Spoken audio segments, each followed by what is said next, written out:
Hey there folks, it's your boy Torpid here, gonna be scrutinising the HT, the Hive Tyrant. I'm already at the acronyms, sorry, it's been a busy corpo week, and it's been very TMA, too many acronyms.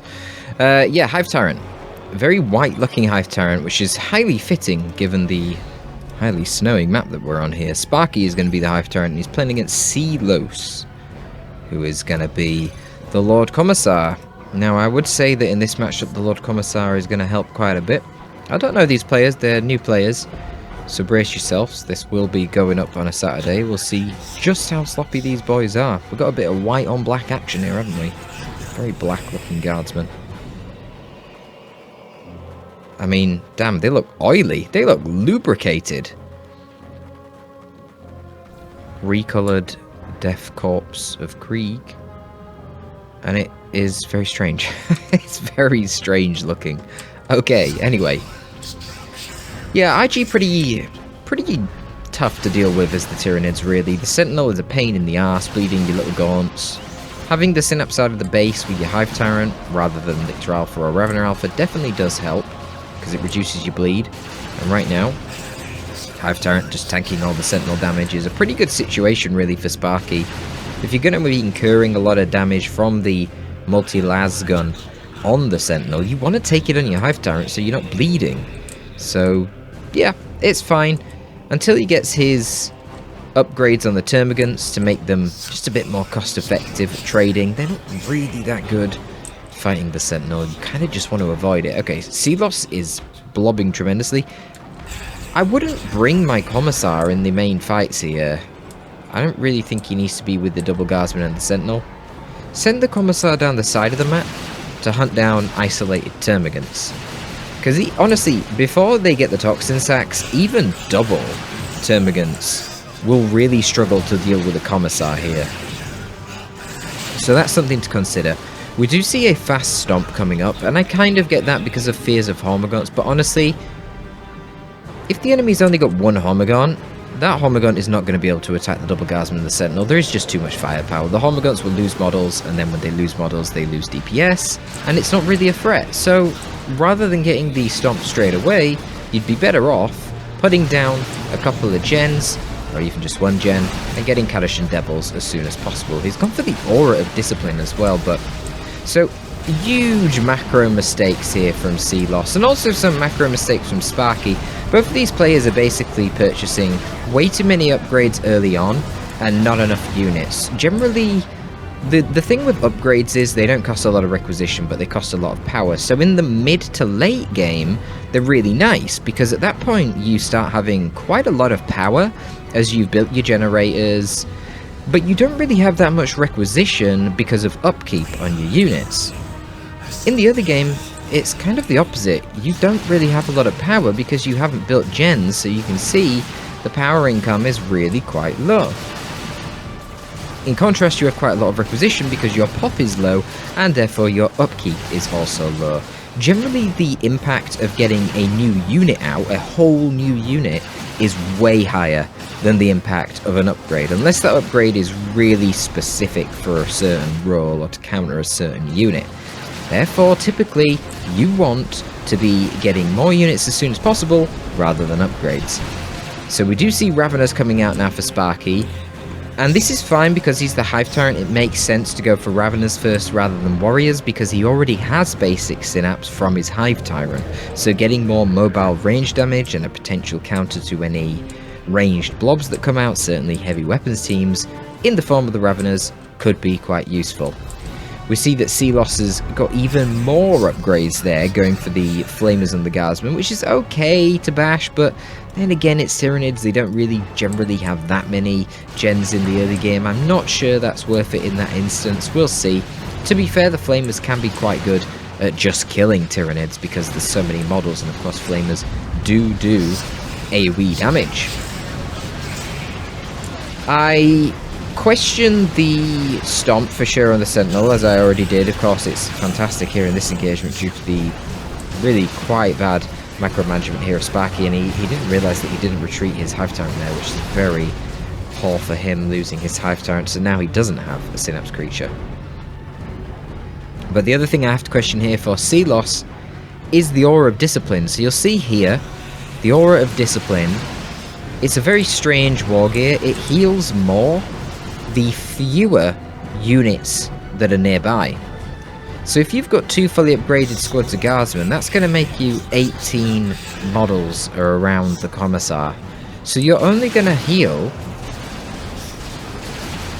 a 12% HP every 8 seconds. I mean, that's okay. That's an okay heal. But the thing is, guardsmen don't have that much HP to start with. They've got a lot of HP as a squad, but I mean the individual models are only 100 HP, so generally what happens is, what you can see here, the actual guardsman models will die. In which case, right now, even though you can see the squad isn't full HP, the heals aren't really doing much, because it's missing 100 HP because the guardsman's dead. This doesn't bring the guardsman back. You typically see this war gear used with Kadashan Devils and Ogrins, which are a bit more durable, and also because these units are good on their own, so you can get the full 16% heal every 8 seconds because you've got a very small amount of troops.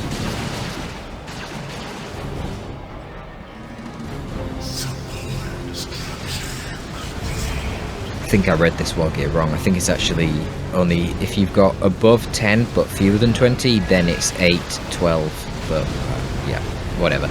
Anyway, it's not important when you've only got 2 guardsmen, is the point. Again, a bit of a miss micro there from Sparky. He shouldn't be engaging with his melee right in a blob where the sentinel can knock them all over. Should try and flank around this angle with the Hormagaunts, even just running across here, hopping over the fence and coming around, rather than everything being here. He had, what, the Hive Tyrant and the Raveners all in melee. Did he even lose a Ravener there? Sealos, on the other hand, has an absolutely absurd amount of resources. I don't know why Sealos is getting so many upgrades and not new units. That's very unusual. I don't understand that. God, he could even just be buying another Guardsman squad and going around and capping the map with it, to be honest. Of course, you've got the option for multi-las turrets, which are predominantly requisition. They're 150 requisition at 5 power. That would be something you could slap down. Actually quite good against the Tyranners because they don't have grenades and they don't have flamethrowers, which are the typical ways that you kill a las turret. They don't have either. They'd have to build spore mines, and of course they float over so you can shoot them to death. There's a lot of requisition as well to make the Tyrannid waste. But yeah, when you're floating this much, you should definitely be using it. It will come in useful in Tier 2. IG at the moment have a abundance of really powerful Tier 2 options that are requisition intensive. I'm talking the Primaris Psycho Subcommander. I'm talking the Assault Kit Stormtroopers. Even Ogrins now are relatively requisition intensive.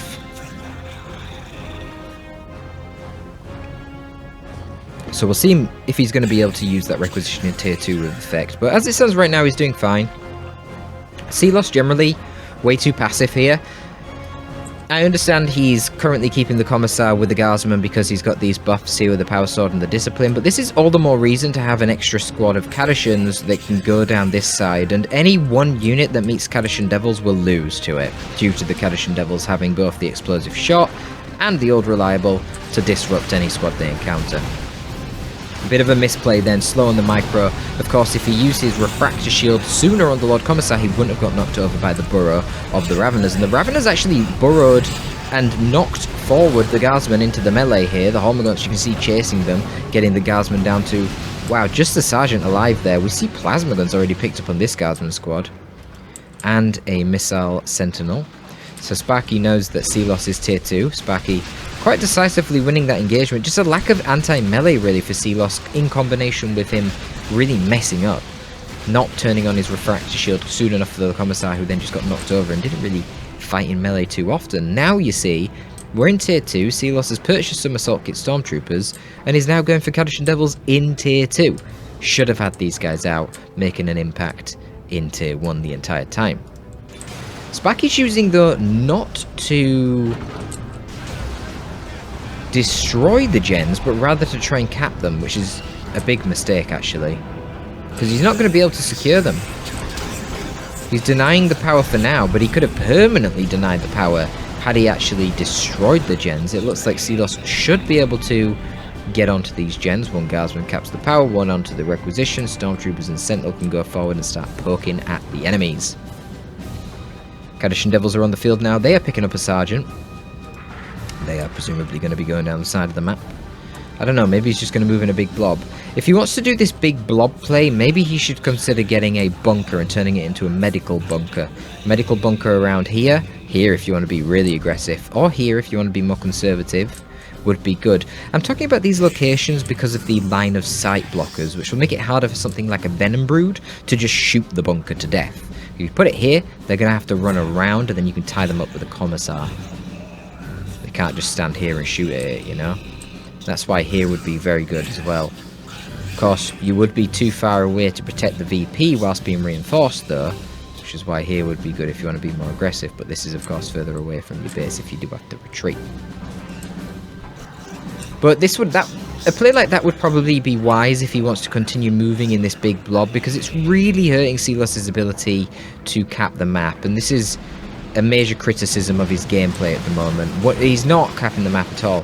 This has been in control of Sparky for a tremendous amount of time, this requisition, and of course those rec points do mature over time, so that is 30 requisition bonus to Sparky for a really long time. Hive Tyrant for some reason is picking up the Venom Cannon. I don't really understand that when the only vehicle in the field is the Sentinel, which would die quite as easily to a melee Hive Tyrant. I mean, the Venom Cannon's not that good against the Sentinel. It's not actually Venom. It's not actually vehicle armor. It's just heavy infantry. I don't know why the Termagants are in melee and the Rippers are idle.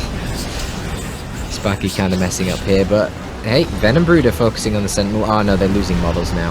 Of course, remember when you lose your models, you lose your DPS, and he loses the Hive Tyrant too. He purchased the Bioplasma War Gear and he didn't use it in that engagement. The one thing that Sparky has going for him here is that he actually is using other units on the sidelines to cap the map. And Ripper's apparently forgotten about, which is kind of bad for Sparky, because feeding that red to Silos is going to help Silos a lot more. Generally, the Lord Commissar's Globals are a lot stronger than the Hive Tyrants. Brood Nest was purchased over here, but that's going to get taken out by the Flamethrowers quite quick. Might even be a play here to execute the Guardsmen, to make them do double damage with the Flamers and rip through the gens extremely quickly. It doesn't look like he's going to do it. Be something to consider. No armor on the Commissar either.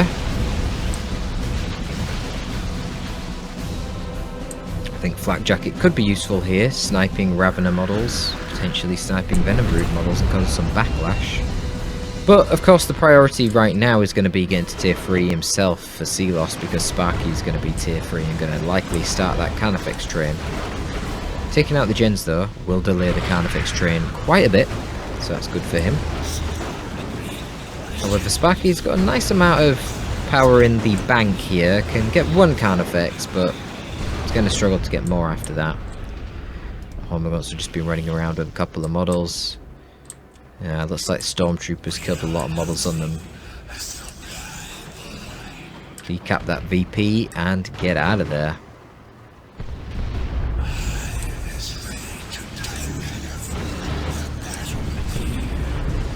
Taking out some capillary towers that were produced. No commissars on the Guardsmen, I think that's fine. They're not really standing and trading that much, so you don't really need the commissars. The other thing to consider with the commissars is they can be quite good against melee. Say the Raveners are jumping with their burrow underneath you and are going to knock you forward and force you to retreat. Well, you can just retreat before you get the knockback. I mean, look at this now. The Ravener burrow just caused all these to retreat. Well, if you have the commissar, you wait till you get back to your bunker, then you execute, bang, reinforce, can turn around and fight again. You've sort of wasted their burrow. But I don't know. I mean, obviously Silos' micro isn't really capable of that, we can see. Silos is now tier 3 himself. I'm not sure why he just retreated his Stormtroopers. I mean, I assume that was a misclick and he meant to be retreating the commissar. Maybe he just wanted to consolidate all of his forces, but again, this is a misplay.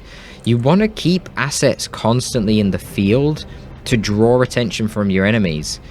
You know, you could have the stormtroopers in cover here, just burst the Raveners, infiltrate, run away, and then, you know, okay, they're in the green cover, fine, rotate around, come here, hit the Hive Tyrant while he's isolated and capping. You know, there's always something you can be doing. Poke at the Hormagaunts.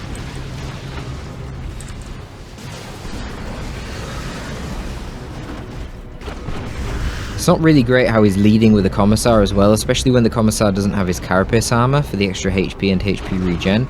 And again, I don't know why Sparky just retreated all of his units there. What the hell? He's barely took any damage at all. He could have easily just rotated around, pulled his units through here and pushed.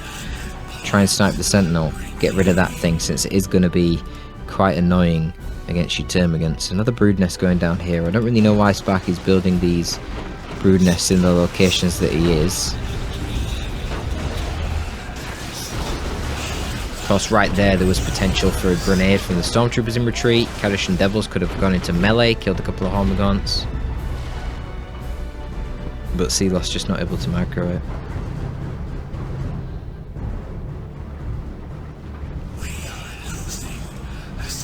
So we've got a Neurothrope as the primary choice here for Sparky. I don't really understand why he's gone for a Neurothrope. Like, I mean, look, I get that it's a big AoE attack source.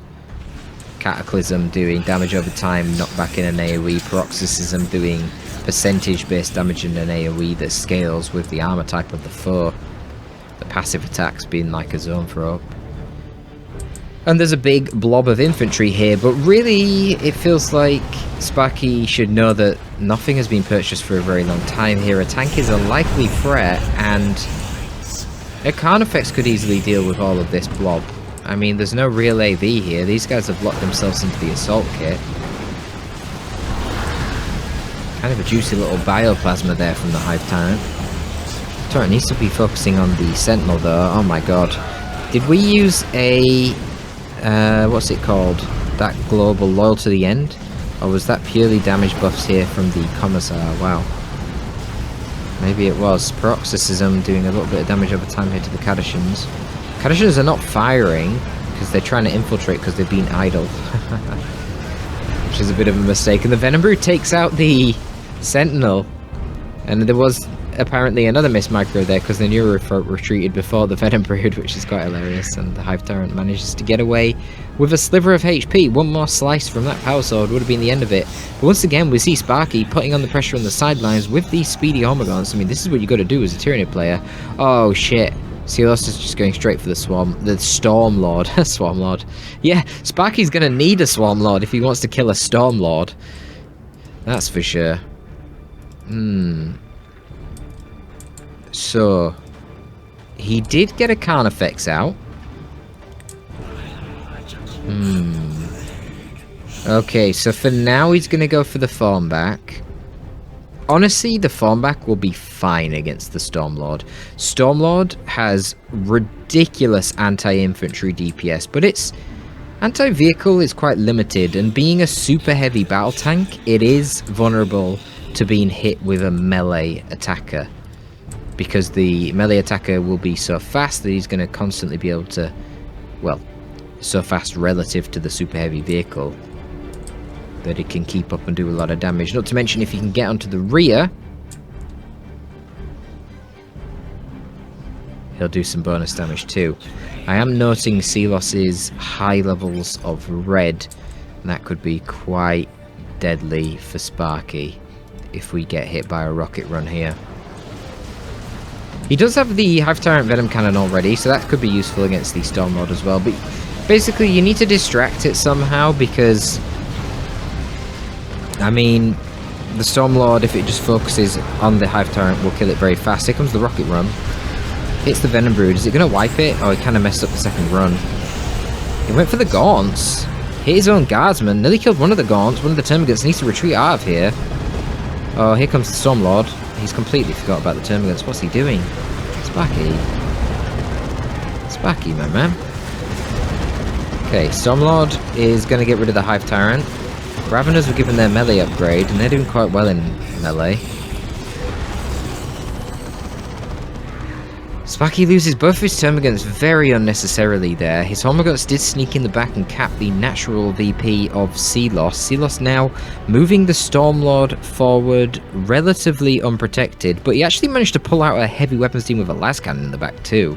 Okay, well that's good. So long as he keeps the las cannon covering the Stormlord, that will protect it against the melee Carnifex, because of course not only will the las cannon do a lot of damage to the Carnifex, it will also snare the Carnifex, and that can enable the Stormlord then to backpedal and keep chipping away at it with its side-mounted las cannons.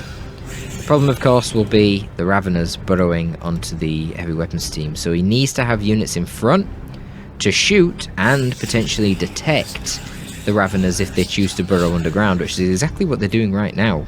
Rather than using the jump burrow, they get an actual infiltration burrow when they get this enhanced muscle coil tier 2 melee upgrade. So you could burrow them across, scout out, see there's nothing there to defend, emerge, tie up the las cannon, and then move the Carnifex in to push off the Stormlord. Neurothroat probably not going to achieve too much here. Honestly, against the Stormlord, I feel like I'd just get another form back. But, you know, you could get a Venom Cannon Carnifex too. That would do more DPS than the Stormlord at a distance, but I just feel like you want to make it forced to move, which the melee ones do the best. Because when a vehicle is moving, it will always automatically shoot at the thing nearest to it, and the player can't control that. So it's nice, so it stops it being able to focus fire priority infantry threats like the Venom Brood, like the Hive Tyrant with the Venom Cannon, so then they can output their ranged AV damage.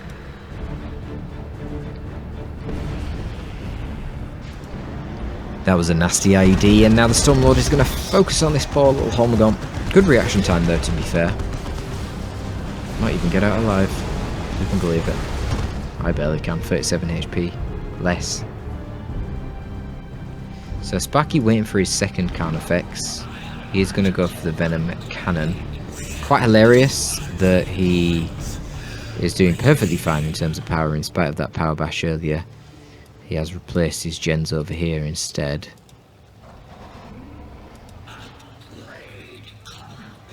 Sealos got quite a big red advantage right now. So we've just got a bit of a standoff here, but Sparky's not going to be up in VPs for long if he doesn't make a move. Not really sure what the Neurothrope's going to do. I think Sealos has the advantage here just with all the infantry support. Sparky losing his double termagants is kind of rough. Of course, these guardsmen will be able to reinforce off the Stormlord. I mean, anything can, but of course the guardsmen reinforcing two at once and for just a little bit of requisition are the best option. Feels like the Raveners engaged way too early there. Yeah, they're going to get shot to pieces. The Stormlord and the guardsmen are focusing on them. Misplay from Sealos, the Cadishans are not involved. They should really be moving out here, using their shotguns against the Raveners and all-reliabling the rest of the forces away. Okay, Raveners are going to have to retreat. What is the Neurothrope doing with his abilities? We've got the Fist of Brockus now on the Lord Commissar, so we've got none shall fall from that, the ability. None of the models of the nearby Imperial Guard will die, but the Stormlord's taking tremendous damage. Look at this, it's getting shot by a Venom Cannon Carnifex, a Venom Brood the whole time, and I don't really know what the Stormlord was focusing on. It's now getting path blocked as well. Oh no, oh dear. Stormlord gets absolutely wrecked. I don't know what was happening there. I guess it got path blocked by a repairing guardsman, but why was the Stormlord not focusing on the Venom Brood or the Hive Tyrant? It can kill them so fast being infantry threats. The Lord Commissar can run in and tie up the Venom Cannon Carnifex. The Cadishans were idle, they were not forcing off the Raveners, and therefore the last cannon wasn't able to shoot. I mean, the execution from Sparky wasn't great. Honestly, he sent the Ravener in way too early. Against a higher level player, the Stormlord, the Double Guardsmen, the Cadishans and the Stormtroopers would have killed that Ravener squad so fast. And then the Stormlord sees the threat, slowly starts reversing. Guardsmen move to the side to cover its departure. Blast Cannon moves over here, resets up. And then you just focus fire the Venom and the Hive Tyrant. Yeah. I don't know, dude. Poorly executed there from Sealos. Very poorly executed. As I say, even Sparky's execution was, by all objective standards, poor. But it didn't matter. Sealoss's was even worse. Bonded exoskeleton here, providing a nice amount of invulnerability there for the Hive Tyrant while he finishes that cap. Such a beautiful war gear, that one. Beautiful stuff. And now this is going to be a very difficult trio of units to deal with. Hive Tyrant can just swap out to the Crushing Claws. Sparky has an absurd amount of resources. I mean, this is GG.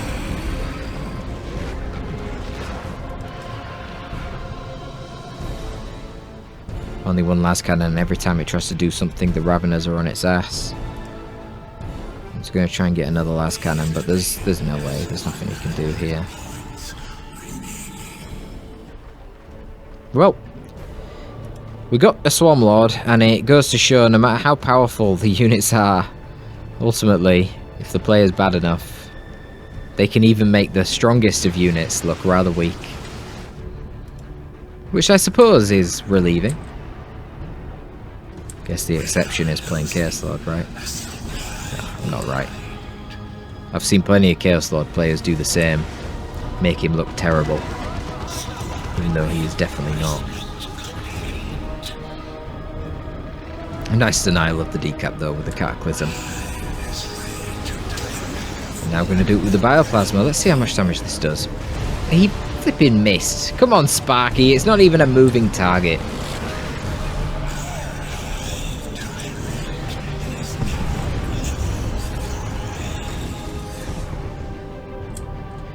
Yep, well, there you go, folks. That's a sloppy Saturday.